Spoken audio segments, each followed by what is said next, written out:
What's good, YouTube? Today, man, this is a special one for me. This is actually the first time I had somebody that's from where I'm from live on my YouTube channel. I'm from Canton, Ohio, the 330. My man Cyrus, I've known him from a distance probably since like high school. And this is actually like our first time talking. He's done some amazing things. And this interview is going to be super inspiring. But besides inspiring, it's going to be extremely real. Because Cyrus does not sugarcoat anything. Now, not at all. Yes, sir. So let me introduce you to Cyrus Ausar. Now, he's a 5-time author. He's an award-winning speaker. He has been awarded the United Way's Emerging Philanthropy Award and the Draymond Munford Humanitarian Award. He has been able to donate over $6 million to charities in Stark County. He now focuses on helping others understand the greatness that lies within them. Now, my man Cyrus Ausar, what's good, my brother? How you feeling? I'm feeling good. Man, I'm blessed, man. I want to say thank you to everyone that's tuning in. This is going to be a really deep conversation. So, Cyrus, you're from Massillon. Yes, sir. You want to talk about growing up in Massillon and how it led you to change your mindset through the struggle that you faced in your childhood and raising your little brother? I think it hit me. I think every community is relatively the same. You know, you would be in Canton, me being in Massillon, we being rivals. But I started looking at a very young age. I started looking at patterns. I started looking at, if I do this for a long period of time, where would I end up? You know, and it came from even me being young and staying in the house by myself if my mother would leave or something like that. And I had these books on karate, and I wanted to be like Bruce Lee, and I wanted to be like all these people. And I noticed the more and more I stretched, the more flexible I got. And I was like, you know what? If I continue doing this, in 2 weeks, I'll be able to do a split. You know, and you know how we see the videos of them doing splits on chairs. And, you know, I didn't make it to that, but I wanted to have that type of, skill. So I already put in my mind, if I do this continuously, I will end up here. So that is one of the things that really stuck with me, is recognizing patterns within myself and being like, if I continue doing this, where would I end up? And at a young age, I started, having that understanding, and that kind of grew with me. So upon taking care of my younger brother, I did that because my dad had cheated on his wife and created my younger brother. And then he denied my younger brother because obviously how he gonna look in church, in school, at city, so I had to take over that role of taking care of him. But I had to ask myself that same question, because I took over in like the 8th grade. And I'm like, yo, I don't know how to raise anybody. Like, I don't know what this pattern even looks like. So I had to learn through trial and error, just going back and forth, just, doing whatever.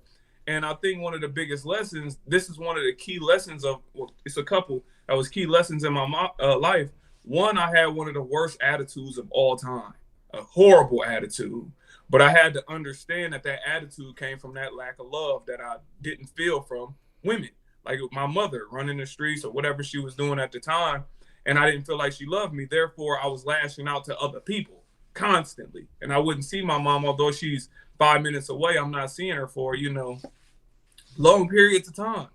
And I'm taking that to school with me. And the same thing I'm doing with my younger brother. I'm not understanding why nobody's in his life, and why is it just me? And we got all this family around us, but it's just me and him, and I got to do things. That was one of the biggest things I had to understand, was my attitude, because I had to say, listen, if you continue doing this, where will you end up? And how come somebody can say something to you? Like, somebody will say something to me, and now I'm walking around with the rest of my day messed up, as they can continue going on regular. I had to think about that, and I was like, no, not doing that no more. So I had to get in control of that. And the second lesson I had to learn was taking care of my younger brother. I had to understand if I'm going to talk about something, I have to live it too. So, give you an example. When I was in the 10th grade, I had to leave school to go to a parent-teacher conference, right? So I'm hurrying up and I'm getting to a parent-teacher conference and I'm talking about my younger brother and the teachers, and he doing terrible in school and he got bad grades and all that. And I'm sitting in there grilling him like, how your grade, I'm grilling him next to the teachers, and I'm trying to put on this parental facade, but I'm only 15, Man. So I'm sitting there staring at him. And then I had to check myself. I'm like, Cyrus, you got a 1.6. How are you going to sit here and go to the school and talk to him about his grades when you are doing terrible in school? You just doing enough to get by to make the basketball team. So I had to check myself. And from that point on, I had a 4.0. And I had to even show him. We had report card days where anytime they come out, look, I'll show you what I'm doing. We'll work on it together. And those probably was the two biggest significant factors in my young life that really affected my attitude to today. Man, that's deep. Being 15, having to take care of your little brother. How did that happen, bro? Like, not so many people are put in that situation, and the fact that you stepped into the plate and handled that, I salute you for that. But how did it get to the point to where you had to take care of him? It got to the point because my mom was on drugs. My grandma is just older and out the loop. You know how that is. And staying in the projects, she don't know what's going on. And ironically, a lot of older people, like she's an elder, and her job is taking care of older people. And she's gone all the time. And my dad, as I said, we have the same dad, but he wasn't stepping up because it would show that he was cheating on his wife. And although the wife knew, my stepmom knew, it was still denial because what we're representing. Your name mean a lot in a small city. Your name mean a lot in the city, period. But let alone if you're trying to represent yourself a certain way and you showing up at church and they know you got a kid on the side and all that. So he denied that. So that's the reason why I had to step into that role. And I had to do stuff that it was just pretty interesting. Like my dad is buying me all this stuff. My dad was selling dope, 100 miles an hour up the block. So he had all this money, Mercedes-Benz, jewelry, all this. We had all the Jordans, everything. And I had to take all my stuff and sell it.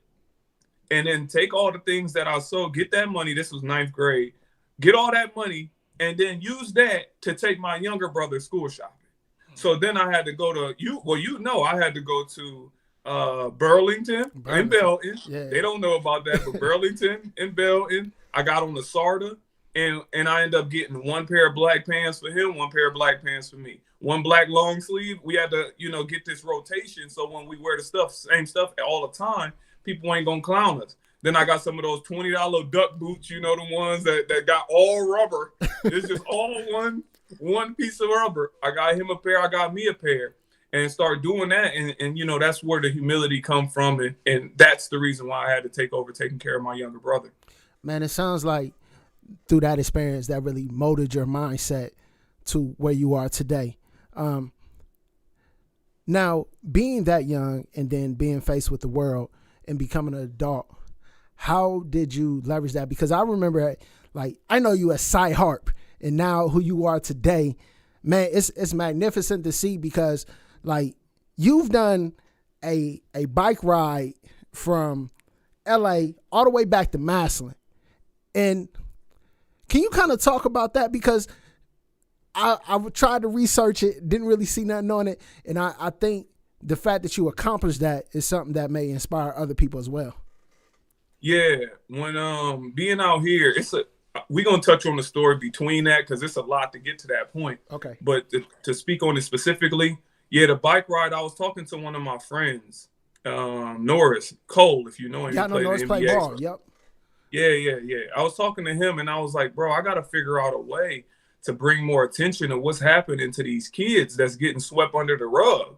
Like, if I tell you all the stuff going on in the school system, it's unbelievable. And the teachers and people like that know, too. That's the thing. They know. They know the diet restrictions, and then you can't put certain things in the school unless it has this label. I'm not going to get into all of it, but it gets so deep. So I have to say, what can I do to bring attention to what's going on in the school system? And then we had a good conversation about how monks used to set themselves on fire. to bring attention to everything that was going on over there. And I'm not setting myself on fire, but I was like, what can I do to bring a lot of attention? And I was like, you know what? How about I'll ride my bike to back home? And I was like, man, that's a huge feat. That's a huge thing. So I was like, all right, let me look it up and see how long it would take. And then it said 40 days. And then we was like, that's symbolism. We got to do it now. It's right. 40 days, 40 nights to do the bike ride, because it was roughly about 6 to 8 hours a day. And I was like, all right, cool, we're going to do it. So we end up taking off on a journey, and it was difficult. It was very difficult.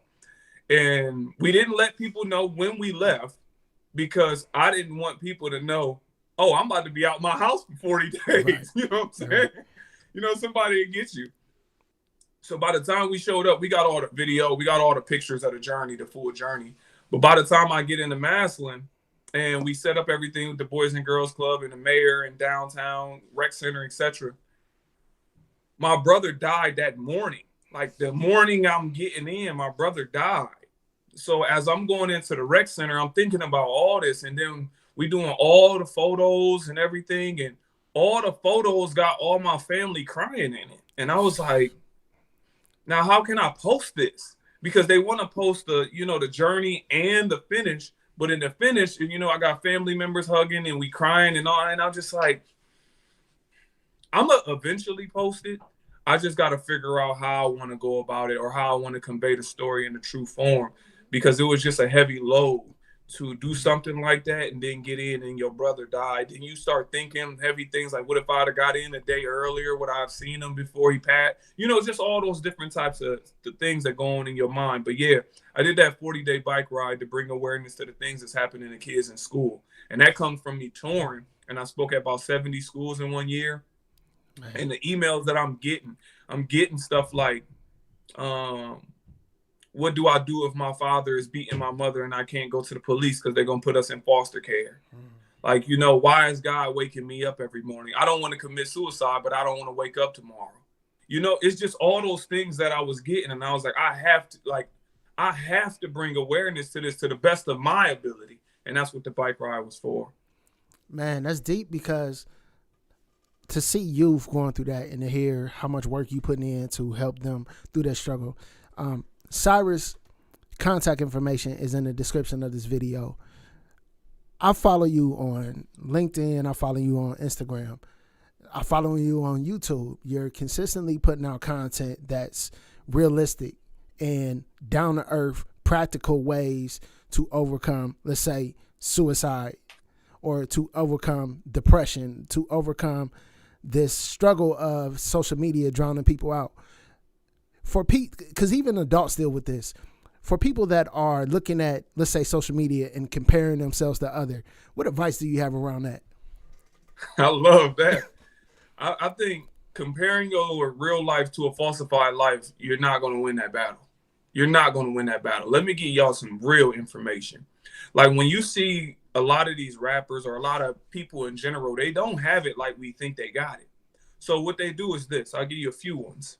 Number one, they go to jewelers and the price of copper or the brass is significant, like 3 cents. Like to get a chain made of brass is next to nothing. And you may know majority diamonds are used for mining. They're not used for jewelry.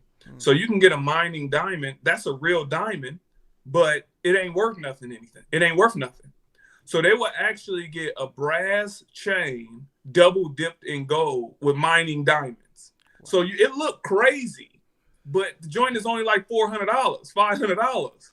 So if it starts to tarnish, it's brass under it anyways. So you don't see it. And the average person don't know. If you polish brass really well, it look like gold. You can't distinguish the difference only if you got an eye for it, but you can't distinguish the difference. That's one of the things that they do to make themselves look like they have something that they don't got. And the general public follow suit to it to say this person got this, so how can I acquire the things that they got in order for me to have success? Right. And we often talk about it in general. Like, think about it. They say, well, if you ain't making this amount of money, you're not successful. If you don't do this, you're not successful. If you don't have this type of woman, you're not successful. Like, everything is defined. I mean, everybody defines success based upon commercials and things like that, and they don't define it for themselves. So if you don't define what success means to you specifically, and you take somebody else's definition, you always going to be depressed or suicidal or suffering with anxiety or something like that, because you're not measuring your life to what you feel your life should be. You're measuring your life to what somebody else feel, and it will never match up. No matter how much money you believe is enough and you comparing it to somebody else, Bill Gates going to think that's little money. So, I mean, it's always going to be somebody that's going to feel like your life could be a little bit better based on their definitions. So you got to switch your definitions if you're looking at social media all the time. And another little tip as well, you can cut me off if I'm talking too much. Bro, go ahead. But I get into this. You can create your own world on social media too. I tell this to kids and people all the time. If you want to be a painter, follow painters and create that world. Get rid of all that mess, because you can get scrolling and you can look at all the females or males or whatever, you're looking into, and you can get caught up. These $1 million houses and all that, and none of this stuff align with the things that you're doing. Like when I see your stuff, I see how inspiring it is and how you position it. And I'm like, if somebody wanted to acquire the information that you're giving, they should follow you and all people in the realm of what you're doing. So this is what they see consistently. And we know what you see consistently affects your subconscious, so it's just all those different things, Man, I love that. What you see consistently affects your subconscious.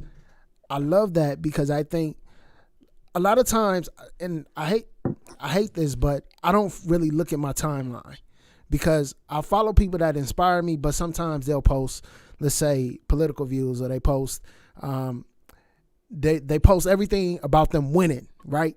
And so how do you deal with that?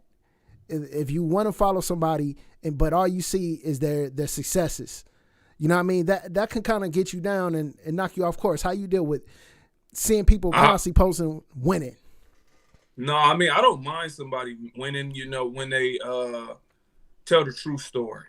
Like if you right now, if you go home and you create your business and you teaching kids STEM and all these things, I wouldn't want to move you out my timeline because you're doing well. Right, I see your pattern. You took a picture, you have some humility behind your post. Right. Like I see it. There's a difference between, I created this center to help kids, man, thank you, whatever. And there's a difference between, thank God for getting me this Benz. Like you know the flex. We go, humble stunting. You know the humble stunt when you see one. So what I do is I mute people. If I know you, and you will feel some type of way off me unfollowing you, right.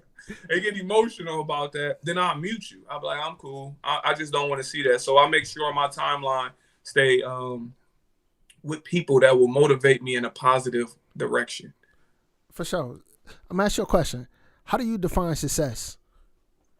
I define success by unifying my family.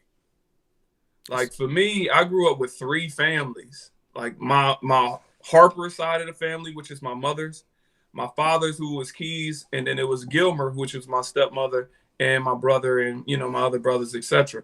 So what meant a lot to me is bringing everybody together, like and I believe that's the way I would like to move forward, being able to help my brothers and help my mother, because I acquired this information, and this information don't mean nothing if you can't help the people right next to you. So even when I talk to my mother and she tell me about her diet and she telling me about her body unable to absorb water, and I'm telling her this is simple things I can help you fix, but I'm in Los Angeles as well. So there's certain things I got to do and change in order to be able to help the people around me. But that's the way I define success, is making sure everybody around me and my family is taken care of in the way that they would like to be taken care of. Also the friends, also my community. But I got to look at it as a bullseye. First, I got to focus on myself, make sure I love myself, love everybody around me, and keep it going. That's what the bullseye is. And that's how you rebuild communities in the first place. Man, I love that. A lot of what you talk about and what you share is around self-awareness. And you just mentioned loving yourself. How do you do that? Like, what at the core, what is that? A lot of people are talking about that now. How does Cyrus define that? You define loving yourself by being okay with who you are and understand that it's a journey. You're never going to be perfected. Never, ever. It's just a journey to try. And I say grow into greatness. The slogan is, How do you try? You try your best to be better than you were yesterday, and you apply that mentality every day. That's how you love yourself. It's just ups and downs and understanding that you're progressing and you may not know it. And I say it like this. You can ask the average person, did they feel their hair grow?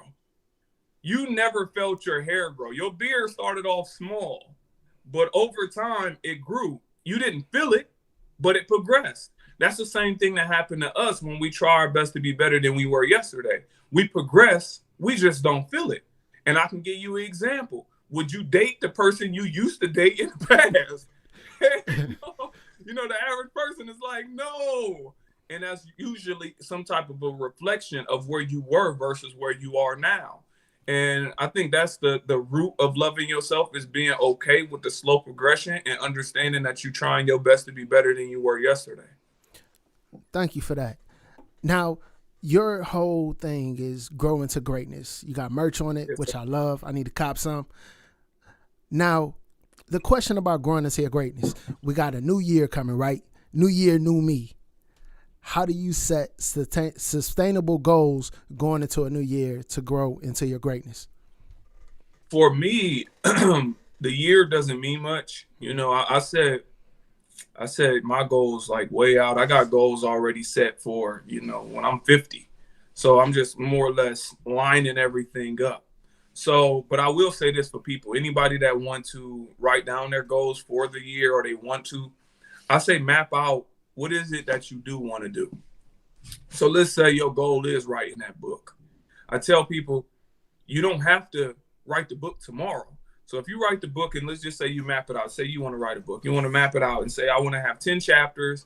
I want to have it to be 300 pages, hypothetically. And that'd be way too much, but let's just say 300 pages.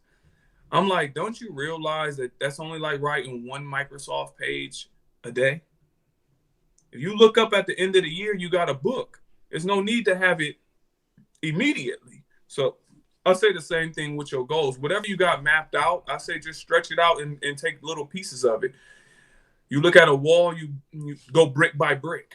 I think too many times we want to have it all right now and don't enjoy the journey of getting to wherever it is. Like one of my great friends, he worked out, he had lost a lot of weight, and it's crazy because I seen him from the beginning and he shed so much weight, and then I look at him, I was like, I don't even remember you looking like that. Right. Like, you looked like that, but the journey was everything. He was jump roping and eating well, et cetera, et cetera. So I say people that want to write down their goals, I say outline them and then make small steps to get there and enjoy the process of getting there. Don't try and rush it or anything like that, because that's typically how people fall off. And also align the goals with the things that you want to do, not anything anybody else wants you to have. So if you want to look better, make sure you want to look better for yourself, not to flex on Instagram. For sure, for sure. All right, coming from Maslin and me coming from Canton, a lot of times, and I've met people from towns that are, I would say, small, like Maslin and Canton, the mindset of making it out. How did you make it out? Have you always had this mindset that you have to be able to meet rappers, meet ballers, you know, that are playing basketball, rubbing hands with shaking hands with CEOs? How did you change your mindset to get to that level, or have you always had that mindset? I always had the mindset because I genuinely want to see people win. Genuinely, like deep in my heart. That's one of my issues. Honestly, it's a pro and a con. Because if you tell me you want to start a business and you one of my friends, I'm going to be on you about it. Yep. Like, I'm going to be on you all the time, though. So if you like, you know what, I want to create this event, like we, you know, talk offline a little bit, but I want to create this, I'm going to hit you up like, what's up with that event you wanted to create? Yeah. You're going to be like, well, you know, I'm kind of going, I'm like, what do you mean kind of? Are we doing it or are we not?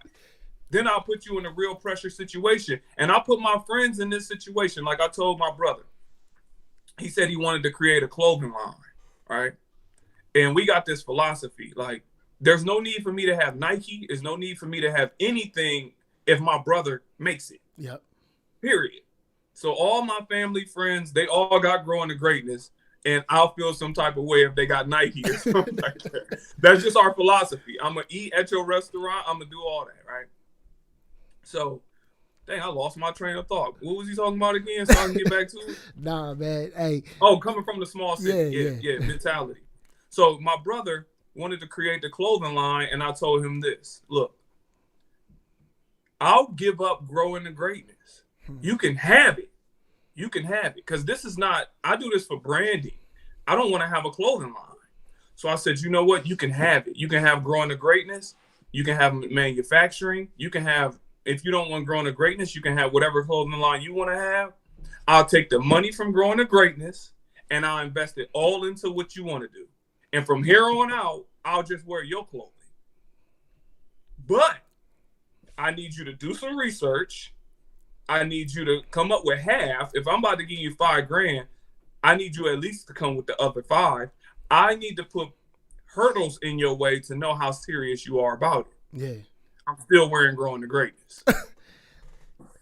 You know what I'm saying? So I put a lot of pressure on him to see how serious he was about the things that he said. And sometimes that can be a pro and sometimes that can be a con. But that's how I am naturally. So the reason why I'm able to shake hands with the ball players or CEOs or whatever is because I truly want to see people win. So what will happen is we'll talk and you'll tell me about your ideas and I say, well, you know who I need to connect you with? I'm going to connect you with so-and-so. And I don't want nothing on the back end. I don't want you to, so I'll just tell you, look, connect this. And then what'll happen is a partnership will come out of it. And when it come out of that, I'll tell you about some of my ideas, and you'll be like, you know what, I know a teacher. And that's how it usually happens. Next thing you know, I'm sitting next to this NBA player or CEO or whoever else, and I treat them like regular. Like if they say something that I don't like, they'll know too. Like I don't put nobody on no pedestal. It's like, how can we all move forward to help the next generation? That's my whole goal, regardless of whoever you may be, whether you are Oprah or whether you're the man on the corner that's just begging for change. What can we do to help the next generation have it better than us? True story. Now, here's a question. When you talk about friends and you genuinely want to see people win, I know when you talk about putting pressure on people, because I'm the same way. If you tell me you want to do something, I got more money than I got time. So whatever you trying to do, if you need the money, I'll help you do it. If you need the resources, then I know let's make it happen. But everybody can't handle that pressure that you put on them, and everybody moves at a different pace. How do you deal with that? Because people will avoid me sometimes because they know I'm be like, yo, what's up with it? What you working on? Yeah, I say avoid me then because, pressure busts pipes or it makes diamonds. So I say this, I give people these options. Let's just imagine me and you. And I use this metaphor so people can understand it real clear. Let's say me and you got straps on our chest, me and you. And we pulling a boulder across town. We moving it from Maslin to Canton, a whole boulder. And we asking people, look, man, help us with this boulder. Help us with this boulder. That might be your mom, your brother, whatever. Help us with this boulder. And then they grab the rope, they take a couple steps, and then they just hold on to it. I'll be like, yo, if you ain't going to help us pull the boulder, at least let go of the string. So we can keep it moving. Right. So that's kind of how my philosophy is. I'm going to throw everything at you. And if you don't want to pick it up, that's fine. Just don't burden me neither, because I need to help somebody else with this time or resources so we can all keep it moving. I don't have time to coddle you to a certain degree if you say you're serious about a goal. If you're talking about ideas, that's a little different of a conversation. But if you say, I know for a fact, like my brother, I want to create a clothing line, I want to do this, cool. Then let's do it then. Yeah. But if you say I'm thinking about developing a clothing line, then I'll tell you go study, go look into it and see if this is something that you want to do. But yeah, I don't mind. If you ignore me, that's fine. If you avoid me, that's fine. And I know that come with it, because when you ask people to be the best version of themselves, you asking a lot for some people because they running from that. Like some people is running with liquor or sleeping with a ton of women. Some people using drugs. Some people, they running from who they are. That's why they don't even go to sleep at night. They just crash. It's like every night I just got to keep going until I exhaust myself so much that I crash and I don't have to deal with my thoughts. So I understand that's what people do. So I don't force nothing that doesn't need to be forced. My brother even told me that. I got 8 brothers, by the way. But my brother told me that. My brother said he was running from himself for so long until he had a stroke. And he had to sit in the hospital bed and deal with all that stuff he been running from, all that dope he done sold, all them families he done destroyed, all that, liquor and weed and sex and kids. And he had to, all that he been running from and just crashing. And he had to sit with that for months at a time while he was recovering from a stroke. And then once he came out of it, he was a new man. But I'm just saying, the average person ain't sitting with it. They run from it so much that they end up dying from it, dying from exhaustion. Man, that's deep. Do you meditate? All the time. I'm meditating now. Explain that, bro. I'm conscious of myself consistently. I'm breathing, right? Meditation is clearing the mind and being in the moment. Right now, I'm speaking to you. I know what I'm doing. I'm conscious of it. I know people are watching. I know people are going to comment. Some people going to love what I'm saying. Some people may not like what I'm saying. They may not like the aggression in my tone. I'm fine with it all. I'm happy who I am. I'm happy where I'm at. And I'm appreciative to talk to you.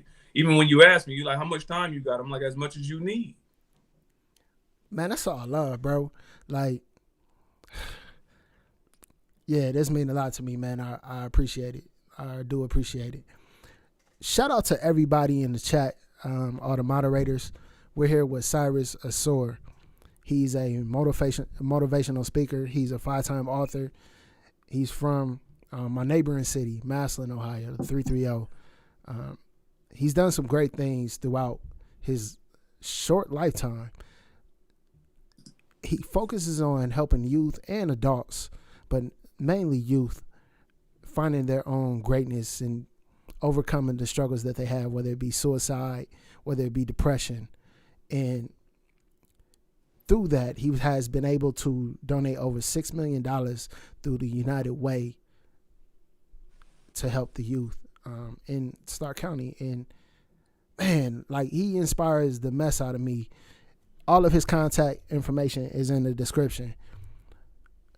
Now, let's talk about your name. Like I mentioned before, I knew you as Cy Harp. You was somebody, I knew you when you was rapping.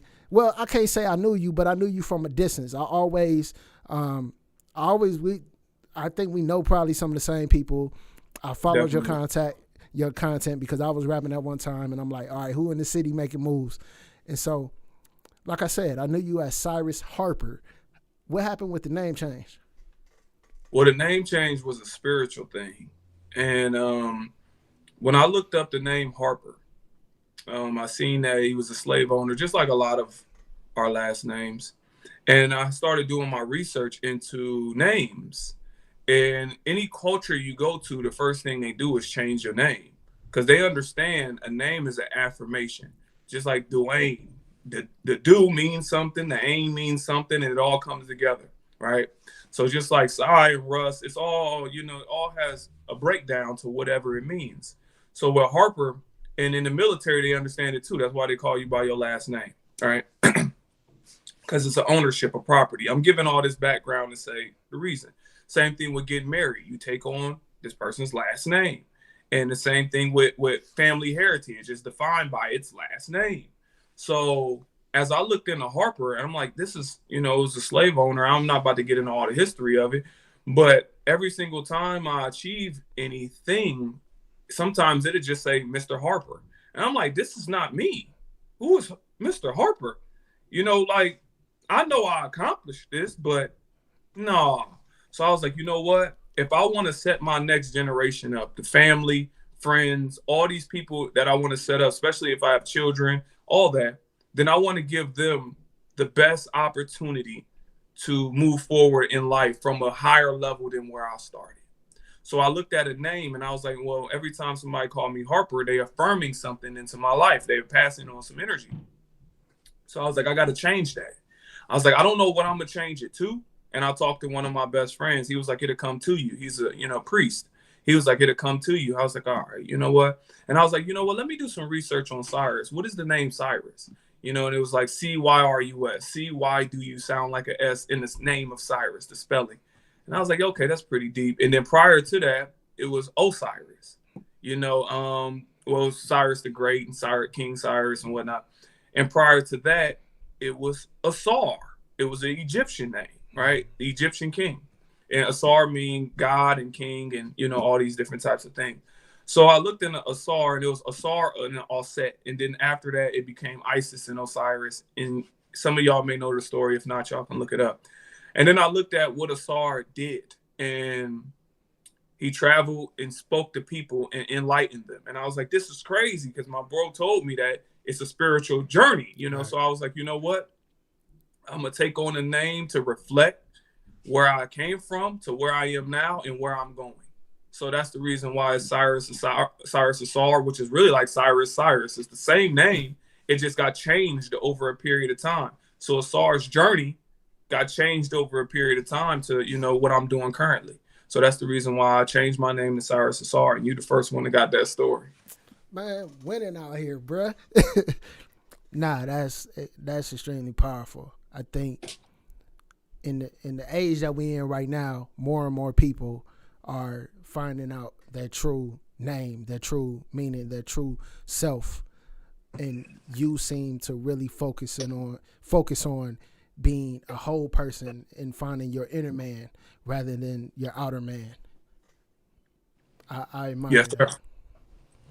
Like, I mean, when we all got this journey, time moves quick, brother. Time moves really quick. As fast as we got 30, it's as fast as we gonna be 60, as fast as we gonna be 90 if we live to see it. And before you know it, if God bless us with this, we're going to be laying down with family around us, counting our days till we up out of here. Yep. You know, they're going to be praying, and then some people going to be figuring out who to write an attorney and who going to get your stuff. Right. You know, but all in all, this stuff, everything moves very fast. Look, Kobe just died yesterday. You get what I'm saying? Yeah. That was in the top of the year. You know, so we at the end of the year already. It was like, dang, did Nipsey die yesterday, or was it 3 years ago? You get what I'm saying? Yeah. Everything is so fast. So the most powerful thing in the universe is a made-up mind. So when you decide to make up your mind, everything else moves out its way. So that's what I just look at life like that. That's interesting. So do you believe in speaking into existence? Yeah. I believe not only speaking things into existence, I believe acting things into existence. I don't believe in just speaking. I believe the speaking got to have some action behind it. Okay. Now, what about goals? When it comes to formulating goals, do you believe you should write them down? Yeah, I'll write mine down 24/7. I got stuff right here. Yeah. I got stuff in my notebook. I got a whiteboard right here. Yeah. Like I like putting stuff in my visual, like my line of vision. Some people like using apps. I don't necessarily like, because I gotta remember to open the app. Yeah. So I do some of my updates in apps, but I gotta write it down. I write it down. I visualize it. I put it in places that I see it consistently. But yeah, it's a training of your subconscious. That's really what it is. It's training your subconscious to say, oh yeah, oh yeah, oh yeah, oh, you know. That's really what it is. Yeah. For me, I write down my goals just like you. I write them down on paper. I believe that written goals are a contract between you and the universe. So whenever you write it down on paper, it has to come to fruition. Maybe not today, maybe not tomorrow, but eventually you're gonna look back at this goal like, dang, I wrote this down and I accomplished it, didn't even realize it. Because definitely, you know what I mean? Definitely, I feel you 100%. I remember that, like, when I first moved out here, we didn't talk about it, but when I first moved out here, I was homeless. Yeah, I remember. This was a journey. Right. I gave up everything. You know, when I was in Atlanta, I was throwing all them shows, et cetera, et cetera. I made money. Then when I got to Atlanta, I gave up everything, then decided to come here. I left Atlanta with $88, bro. Man. I didn't have enough money to make it to Los Angeles. I just knew things would change. And once I embarked on that journey and I got here, I remember thinking, okay, this is smooth. It ain't going to always be like this, though. It ain't going to always be like this. As you sleeping in the car and it's freezing and, you know, I don't know what neighborhood I'm in or nothing, you know, so, yeah. For people that come from where we come from, sometimes your circle can hold you back, right? Or if you allow it. My question is, how do you formulate your circle? I formulate my circle based upon what we're trying to do. If we can't align our goals in some regard, chances are we're not going to be in a circle together. So For me, I know my goals is to help the next generation, and I'm good at quarterback, and I can map out ideas, I can put people together, et cetera, et cetera. So if you come to me and you say your business, you want to flip houses hypothetically, I'm gonna ask, how can that help us all? Not just you, but how can that help us all? And if you say, I believe this is the way we can help us all, and you're really willing to come together and work on a way that can help us all, I'm all for it. If you say you're not interested in helping us all, then I'm not interested in continuing that type of, basis of friendship. Now we can do some consultation, business or something like that. But as far as the goals and things like that with the people around us, they know how serious I am. And they hold themselves that serious as well. The people that I'm around want to achieve things. They want to have community centers and cafes and production companies, and then we figure out what does that look like to bring us all together as one unit. How can his production company that he want to create help this person's cafe? Since we all want to do it, let's figure this out now and continue pushing. So at least you always got a client at this phase. Right. So that's the way we look at it with my circle of friends. And people that don't, I don't have to fade them out. They fade themselves out. And as you said earlier, as you continue talking about the goals, next thing you know, they're gonna avoid your calls. It's cool, you faded yourself. Yeah, man.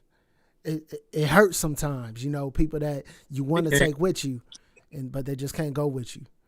It's crazy. That's a part of the process. Everybody can't go. Everybody don't want to go. Some people say they want success, but they don't really want it. Some people fear success as much as they fear failure. So they try and stay in the middle. You know what I mean? It's like, let me just stay here because I don't want to go too high. I'm afraid of heights. I don't want to go too low because I don't like it down here. So let me just coast right here. Just like you see people at their job. Some people do just enough not to get fired. They don't want to excel and get bumped up or nothing. They don't want to get fired neither. So let me find that right amount of work that I can do just to not get fired. Let's talk about that because I believe that hard work is undefeated. And what you're saying right now, being on a job, right? And let's say you're new to the job or you get on a new team and everybody's used to just coasting, but you want to excel. You come in there, you want to work hard, you want to give 110%, but everybody just want to get 80 or just enough. How do you survive in that environment? Or I believe that you shouldn't dim your light, but what's your thoughts on it? It depends on the environment that you in. You turn up too much, they'll figure out a way to get you up out of there. You gotta, like my grandma used to tell me, a smart person can play dumb, a dumb person can't play smart. Right? So if you smart enough to understand what you're dealing with, you understand, when to press the gas and when to slow up. So if you get in that environment and everybody's at 70% and you want to go 110, you got to ask yourself, is management going 110 or is management going 72? Is the president going 110 or is the president going 72? So if you look around and everybody's going 70 and you want to go 110, then I would say utilize that for a period of time to build your resume and get up out of there because it's not going to be conducive to your mindset. You're going to mess around and get stressed out working everybody around you, but getting the same pay and not getting appreciated. That appreciation is the core of what people want, especially in a work environment. So if I'm working 110 and this person is working 70 and we getting paid the same and nobody's acknowledging me, I'm going to either leave or go down to 72.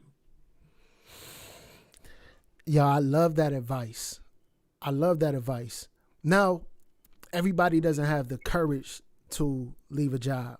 How do you build that courage? When I'm saying that confidence, you're a confident person. I'm a confident person. Hold on. You had cut out for a second. But Go ahead. So if you're in that environment and you decide you want to leave, how do you build that confidence to leave a position? I'll say you map out a plan. I don't think you should just get up and leave on the behalf. Well, let me rephrase it. If you have your family and you have things, responsibilities that's making you stay there, then I will create a plan. And usually you create a plan based on your finances, your expenses. So you look at your expenses monthly and you ask yourself, how can I acquire this amount of money somewhere else? Even if it means cutting down part-time to go somewhere else part-time. And you can ask yourself, if I make less, but I'm in a happier environment. Would I be okay with that? So it's planning still. So if somebody say I want to leave this environment, but I feel like I cannot, you can create a plan to get up out of there. Nobody's keeping you hostage inside of a job. But I say be wise about it too. Create a plan that's going to work for your life. I can't give you a universal answer because everybody's different. Right. So I'm the type that would just leave. But I can't tell somebody to do that because I don't have children. So if you have children or you have different forms of responsibilities, then you got to look at a plan to say, this is the way I would go about it. But me, I would look at something like, look, I don't care. How much does it cost to get a white van? You know what? Oh, $2,500. Okay, I need to get to $2,500 so I can at least have a place to live. I'm leaving this job. Right. You know what I mean? That's the way I be looking at stuff. But I can't say that same way to other people because they might have family and responsibilities and other things like that. But I'm in control of my life. So I'm going to do whatever I feel like doing, period. Dope. Now, you talked about, shout out to A Wise Way. I see you got your people in the building. Yeah. Now, here's a question. You talked about your circle and how you all complement each other, right? How important has relationships been in your, I would say, in your journey? Oh my God, relationships is extremely important. That's the number one thing, really. Is I don't know why I keep dropping out. Relationships is extremely important. It's who you know. And people never forget how you make them feel. So if you start burning everybody, what you become is an island. You start connecting with everybody, making people feel better and whatever, you become, you're the bridge. So it's extremely important because I got so much help along the way. Like even when I was young, when I was 13, 14, I wrote my first business plan, a one-sheeter, right? And it was just, I want to help people. Like I didn't really have no real breakdown. I was like, I want to help people. And I remember going to a guy named Ramir Martin. He ran the Parks and Rec. And I took him my business plan and I thought, look, you know what? I got this. I want to help people. This is how I'm going to help them, whatever. He was like, who you want to help? I was like, everybody. He was like, it doesn't work like that. I'm like, what do you mean it doesn't work like that? You know what I'm saying? I couldn't wrap my mind around what he's talking about. Yeah, I can help everybody. I'm like, so if I was to promote the Bible, hypothetically, they don't have it's not a demographic, it's a psychographic. But I didn't know that then. I was just like, how do I go about that? So those relationships, even now, he just purchased my new workbook. And that was when I was 13. And he's still wear, I had an all honesty, the rubber band bracelets. I remember that. Yeah, when you was rapping. Yeah, I had those when I was 17. Right now, I'm 34. He still has it. Nice. So relationships is extremely important because these people that really care for you and really look out for you, or they're going to guide you in the right direction. And you need people to use as a soundboard or a springboard to know if you're moving in the right direction. And then you can feed off other people. So like for me, I get an idea. Let's say I wanted to create like my workbook. I created an I Am Great workbook. I just released it a week ago. And that was to help kids understand positive self-talk. So anybody 5th grade below, if y'all have kids and y'all want to, get an affirmation workbook to teach your kids something positive, you can get my workbook. And that's on your website? Yeah, it's on my website, CyrusAusar.com. All right, that's in the description. Go ahead, bro. My bad. Yeah, but the reason, even when I created that, I removed my personal opinion out of a lot of stuff in order to help the mass of people. So let me give you an example. When I wrote a story, and I feel like the story is dope, like this story will go in the workbook. This is dope. But then I'll send it to 10 people. And I say, how do you feel about it? How do you feel about it? How do you feel?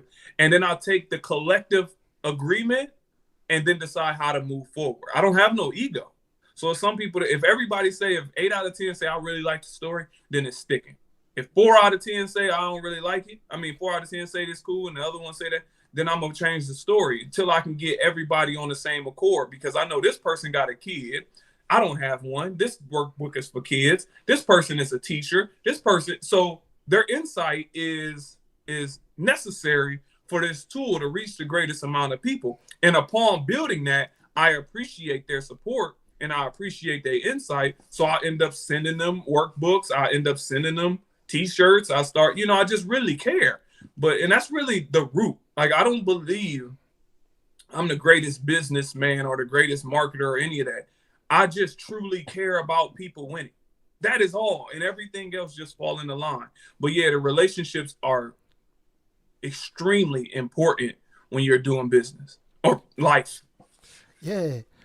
Now, coming from where we come from, you mentioned in your childhood how you were because of the way you grew up, how you were lashing out at everybody, right?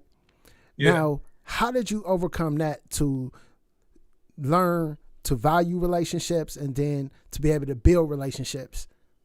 You understand what I'm saying? I had to check myself, especially being on the basketball court. Being on the basketball court was my outlet. But as I reflect, I realized that I was probably one of the worst teammates ever because I would be on people so hard. Like, you miss a shot, I was on you before the coach, and to a point that I'm willing to fight. If you want to go that far, we can go that far too. And I had to ask myself, what am I doing? Like I was saying earlier, I had to ask myself one thing. If I continue doing this, where would I end up? And look at how I'm making people feel. People starting to fear me. Like, I don't want somebody scared of me when they come, and I got people that don't even want to come out for the basketball team the next year because they like, man, if Cyrus is playing, I'm cool. Right. He's a headache, and then coaches try and contain you. And then, like, we have a BS culture with sports. They let kids with bad attitudes go through because they can do well in sports. Like, coaches think about their record more than they think about the kid. And I'm an example of it because I should have got cut. Period. Just on the fact of my mouth, just on the fact of how I treated other teammates, just on the fact of how I was abusive to adults, how I talked to them, and how I was unwilling to compromise. I should have got cut. But they kept me on the team because I was good at basketball and they wanted to look at the record and they wanted to keep their job. That is wrong, right? So I ended up getting better at it by recognizing what I was doing to people, how it was affecting people. And I had to really look at myself. And then, as I said, looking at my younger brother, and then I see him with an attitude. And I'm like, you don't know how you look on the court. And I'm like, I look worse. So I had to check myself and be conscientious of my behavior. And that's when I started changing because I started looking at how it affected others. Let me tell you how much I changed. I reached out. It was a few people. I reached out in my adulthood on how I treated them in middle school. Wow. I was like, look, I want to, we was kids. And there's no excuse though still, but I was 12, 13, 11, 14, whatever. But I still reached out to them and I apologized. I said, look, I want to apologize to you. They're like, for what? I'm like, the way I treated you when I was in middle school.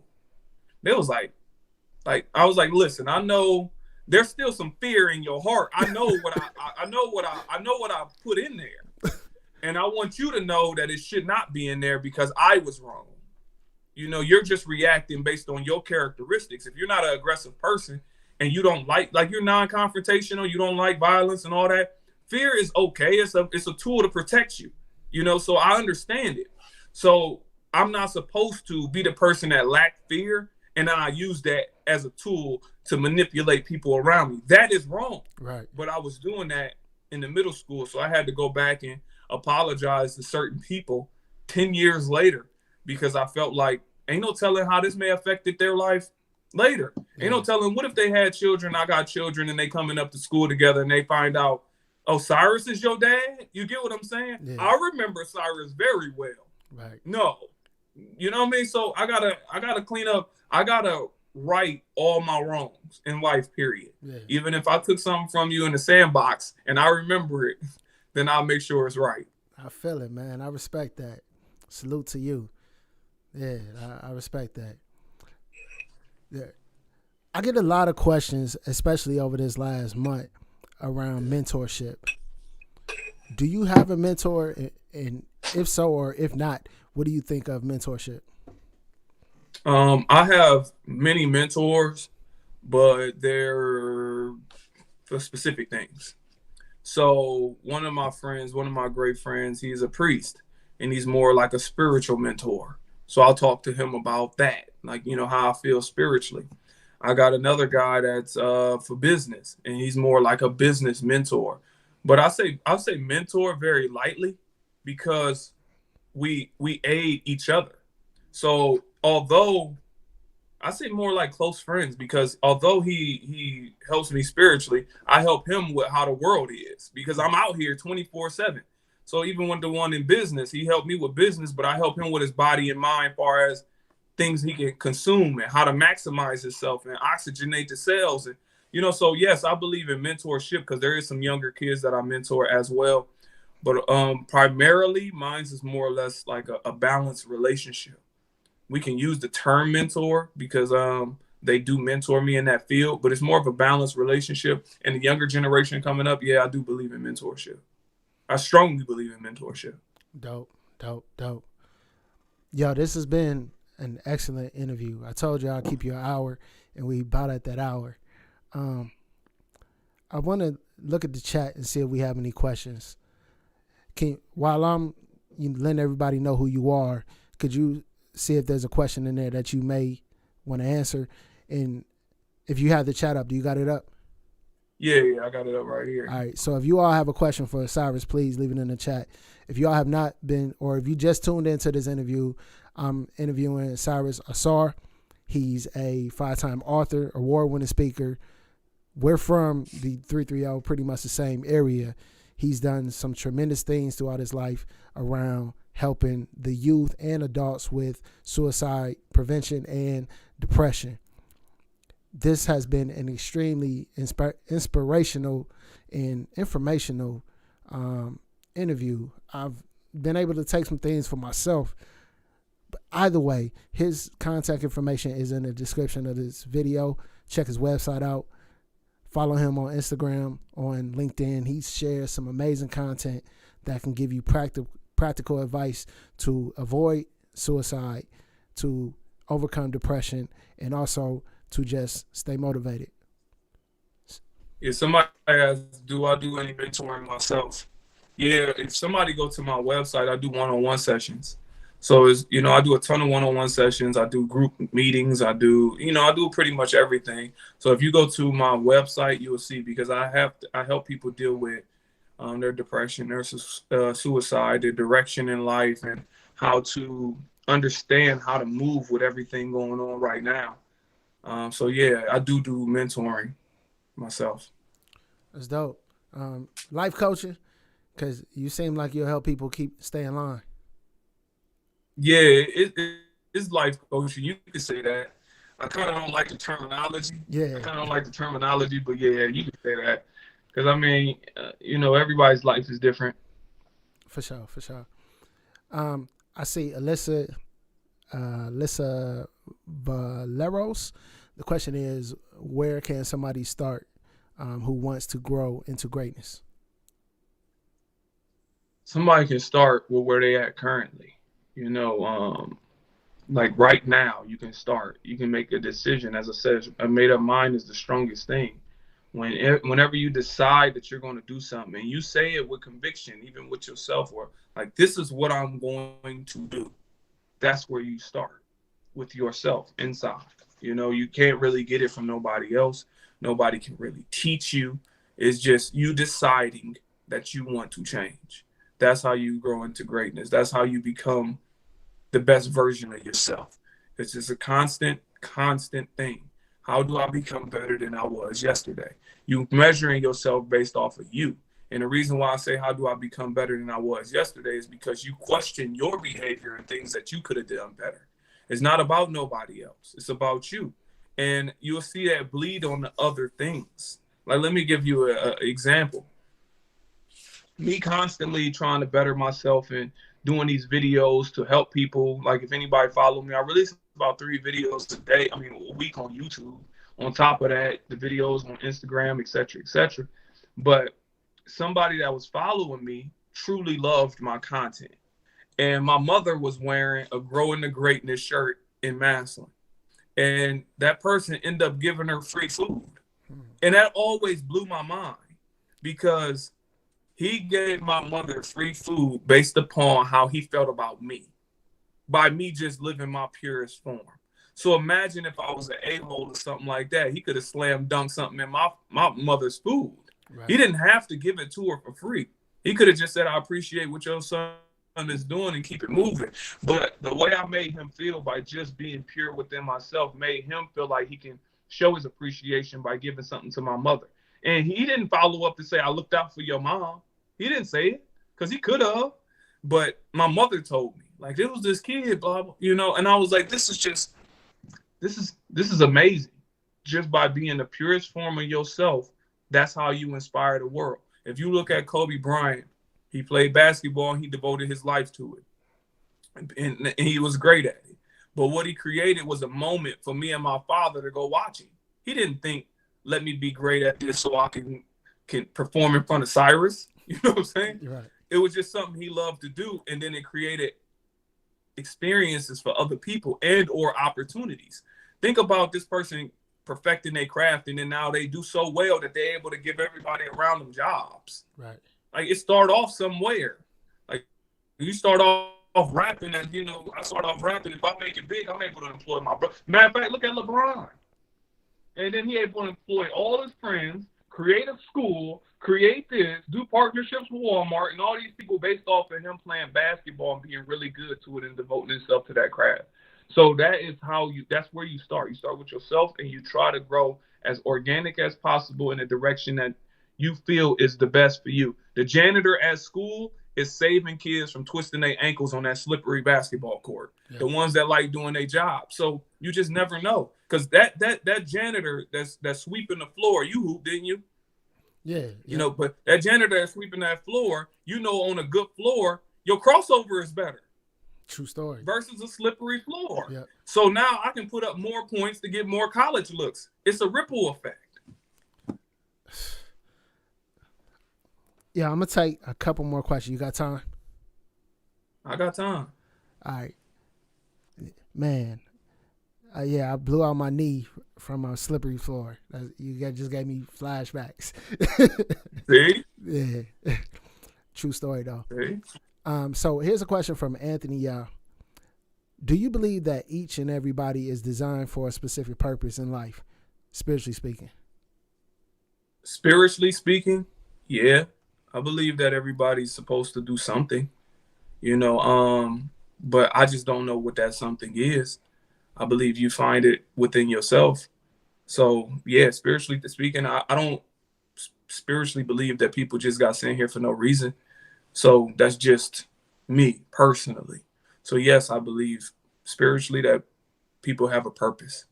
Now, I think it's on them to find out what that purpose is, and I believe everybody can find it in different avenues. Like, some people may need that addiction to crack or heroin or whatever it is to help them overcome something to get to wherever they want to go or need to go. So I just think, I don't know what it looks like. I don't know what it is for everybody, because we can look at one person and feel like this person is more successful than this person, or this person is better than this person, or whatever. But spiritually, I do think we all have a purpose, and we're all sitting here for some reason. Are you walking in your purpose? I believe I am. Every day when I wake up, my whole thing is, how do I make the next generation behind us have it better than us? And how do I unify my family in a way that's true to me? So what's true to me is going out here speaking. I love speaking. I love talking. I love uplifting people. I love helping people with their business. I love helping other people do, I just really love it. Like, this is not a work. This is not a job to me. I truly love it. So I believe that I'm walking in my purpose, but I guess there's really no true way of knowing because 5 years from now, ain't no telling what I may be doing. Right. I get it. Yeah. So, but true. I feel as if I am. I'm centered. I'm aligned. Dope. All right. Let's see. I seen a question from Chillin'. Can you speak on detachment, like from social media, people, certain mindsets, etc., and how you overcome that? Okay, I see some other questions before that. I'm gonna speak on that right now. Yeah. How do they detach themselves from social media? We touched on it earlier, but to touch on it again, you detach yourself by asking yourself, what is it that you want to do?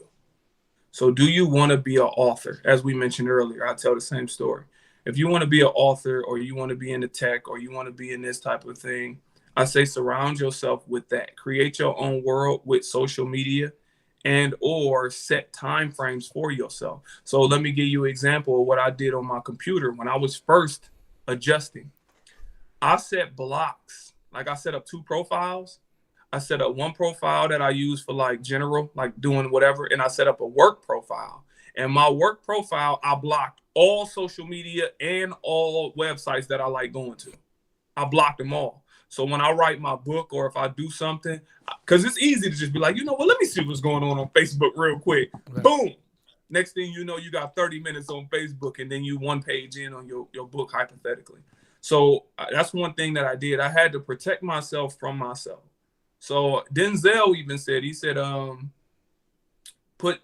you go to bed at night, put the most important things way up under your bed.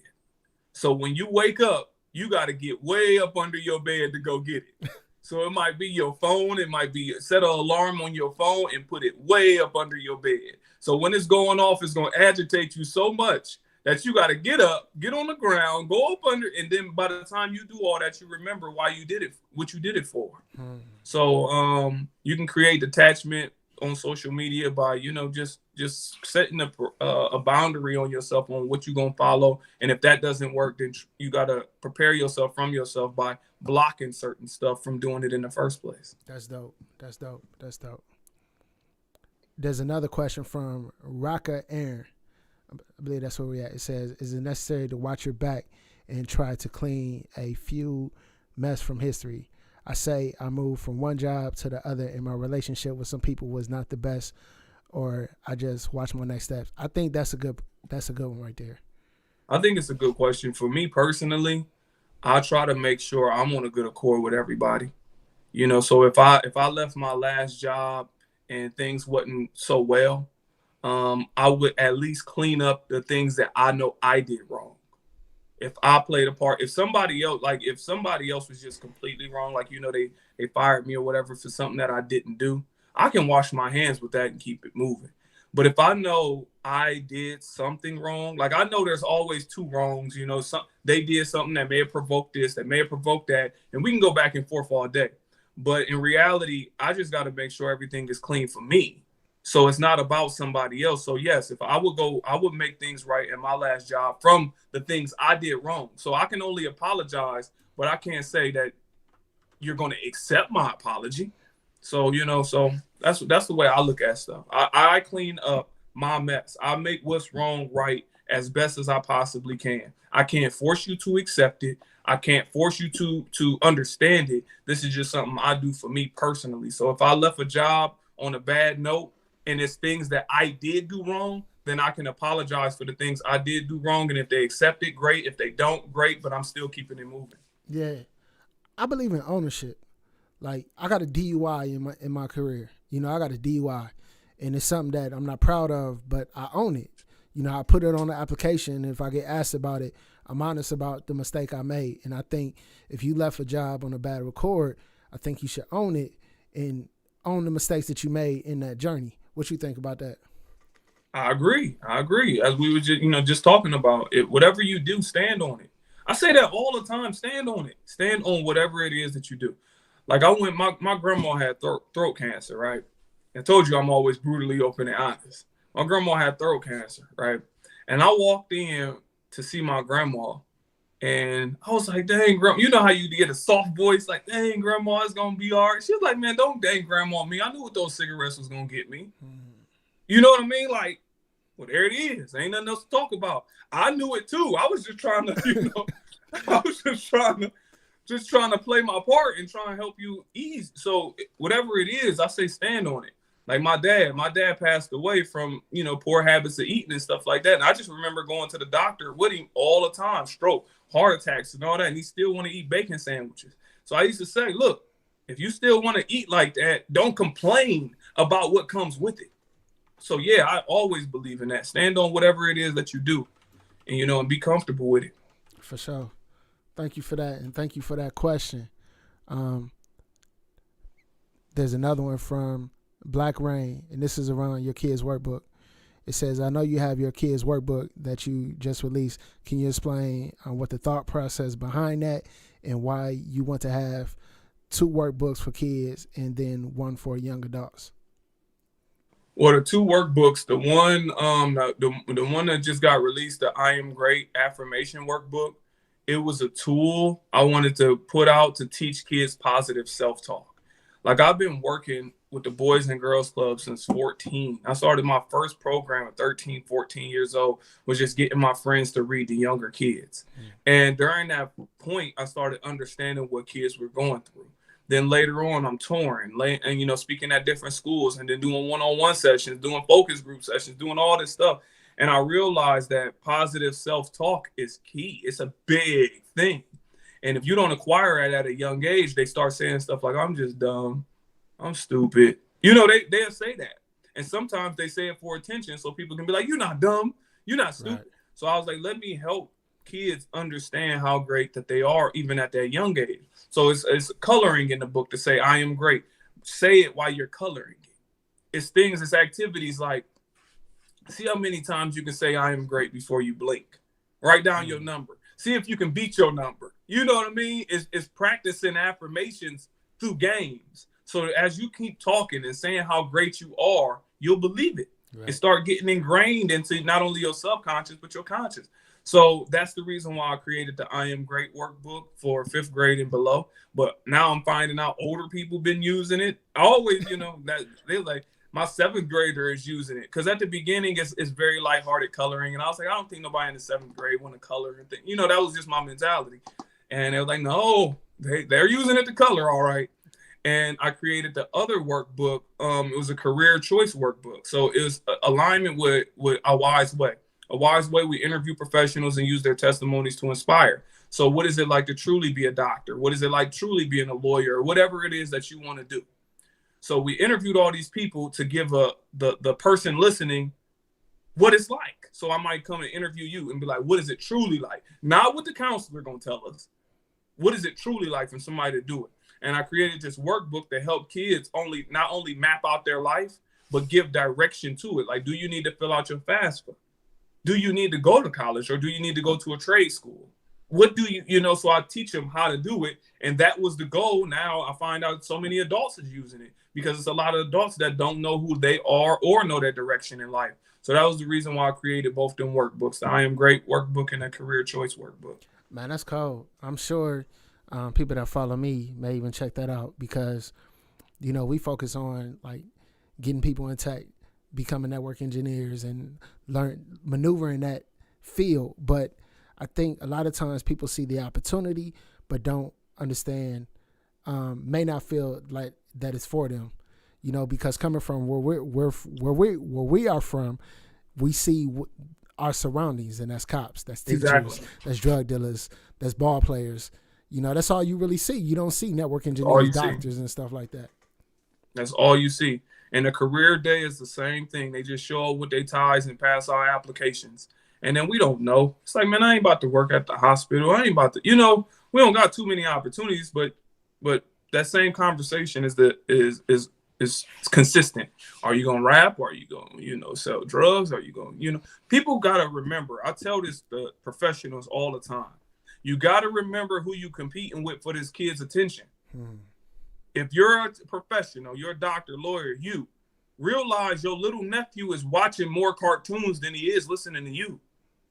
Period. He's listening to music that on his way to school, it might say, drop it like it's hot, drop it like it's hot. Now I'm using that old reference, but they saying that so many times in his ear that one time you say something positive is out the window. It got drowned out. So you have to figure out ways to introduce more information within the time that y'all have. So if you take them bowling, give them some game at the same time.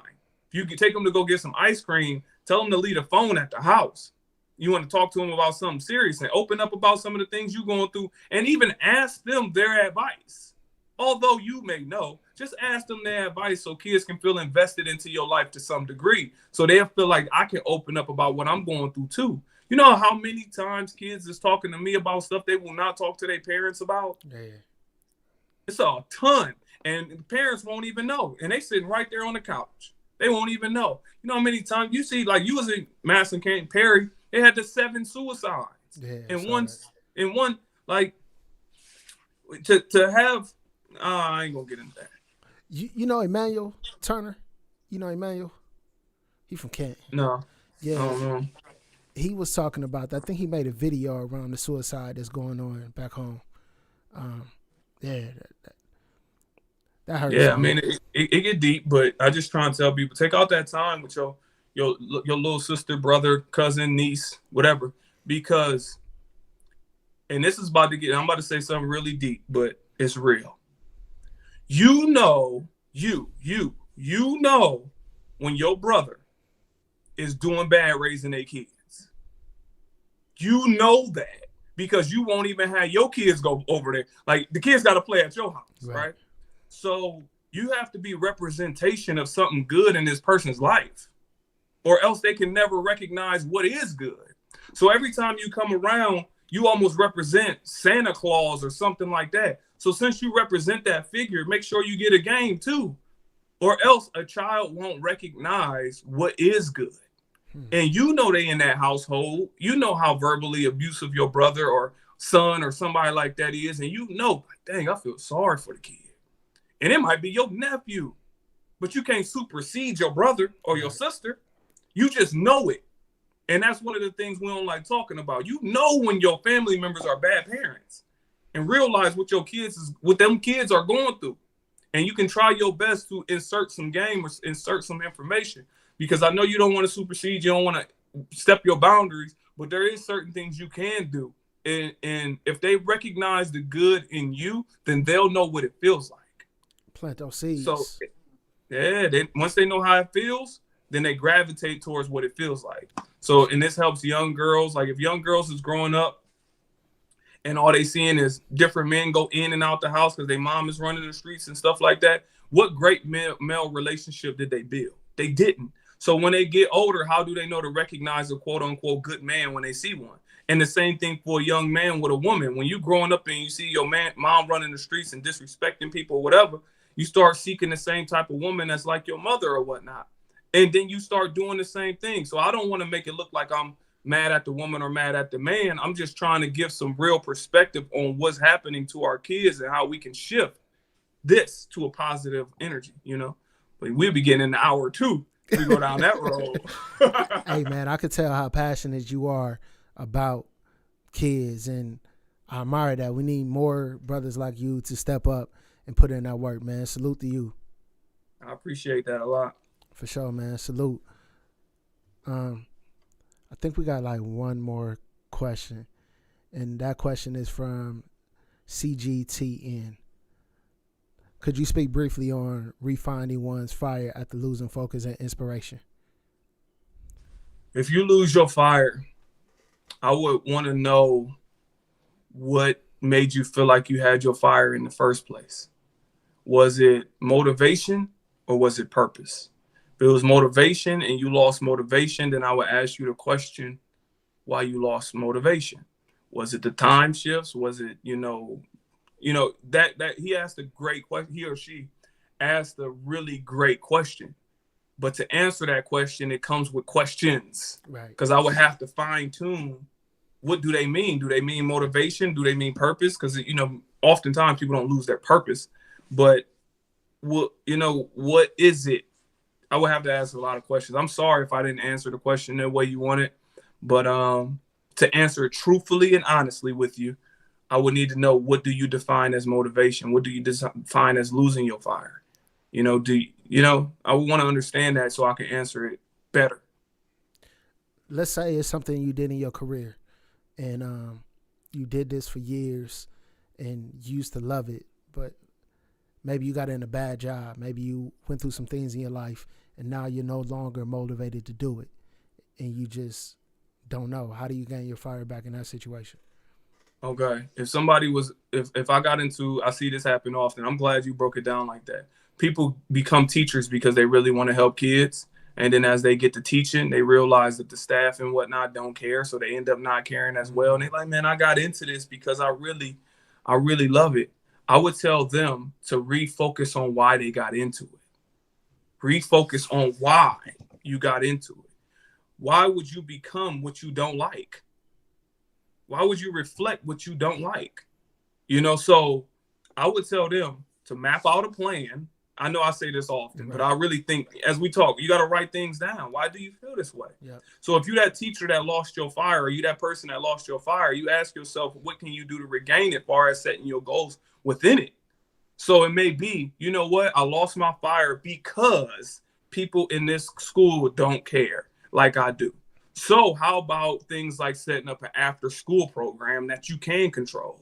Because we've seen teachers do that. The teachers that got the after school program that we all really want to get into. Like, dang, this person really cares. So I would say become that person by igniting yourself into something else along the lines of what it is that you're doing. So if it is losing your fire in your goal, in your job, it's like, how do you rekindle that with another way inside the same thing? So I would look at it from kind of like that perspective. I like the way you put that, because I see that as well. And the teacher example is a great example, because I know here in Kansas City, a lot of teachers, when they get, let's say they want to get their student loans wiped away, and they want to help people, but in order to get your student loans, I forget what they call it, but anyway, removed, and you don't have to pay them, you got to work in the inner city. And let's say you were passionate about that, but now you went to the inner city, and it may break you, because you're dealing with maybe principals and no support for being a teacher. You're dealing with kids that you're trying to help, but as soon as they go back home, they pick up these same habits, and got parents that just don't care. So you just feel like it's a lost cause. You know what I mean? Mm-hmm. Yeah, same thing even with police officers. I believe some police officers truly get into policing to help the community. Some do. Yeah. And they can get in there and realize that it's a lot of stuff going on around here that they don't like, but they realize there's nowhere I can go with it. I can't tell the police chief because he in on it. Yeah. So it started becoming, how can I work my way within this at the same time? So yeah, I understand completely. For sure. Hey, I just want to say thank you to all the questions, to everybody that left questions in the chat. Thank you to the moderator. Shout out to Tiffany. Shout out to Kelvin, D. Thompson, Dev, Get the Lane, all of you, Master IT, for holding down the chat while we performed this interview. And definitely thanks to Cyrus for coming on and dropping a ton of gems. If you all are just tuning in, or if you're late to the interview, make sure you go back and watch the replay. And if it helped you, like this video, share it out to your friends, and also follow Cyrus on every platform that he has, along with supporting him by buying some Growing to Greatness merch and his workbooks. Cyrus, you want to take us out? Appreciate it. Yeah. Thank you. And I want to leave on this note, like, if we try our best to make the generation have it better than us, then that's the way we can grow. And we don't know what that looks like per person. You outline what it looks like to you. As I mentioned earlier about a janitor sweeping the floors to make sure kids don't twist their ankles. You may be president. You may be whatever it is that you acquire. Whatever it is that inspires you to do something. But I don't want you to think that you need to be something that society wants you to be. Like, and especially things that have low barrier of entry. Like, everybody's just flipping houses. I believe some people truly want to do it. Some people just doing this for a quick hustle. Everybody is doing this new stock stuff. Everybody's doing the pyramid schemes. Everybody, if you just keep following something, you're going to lose sight of yourself. So I just want to be clear with y'all. And on that note, much love, and we'll catch you on the next one. Peace. Yes, sir.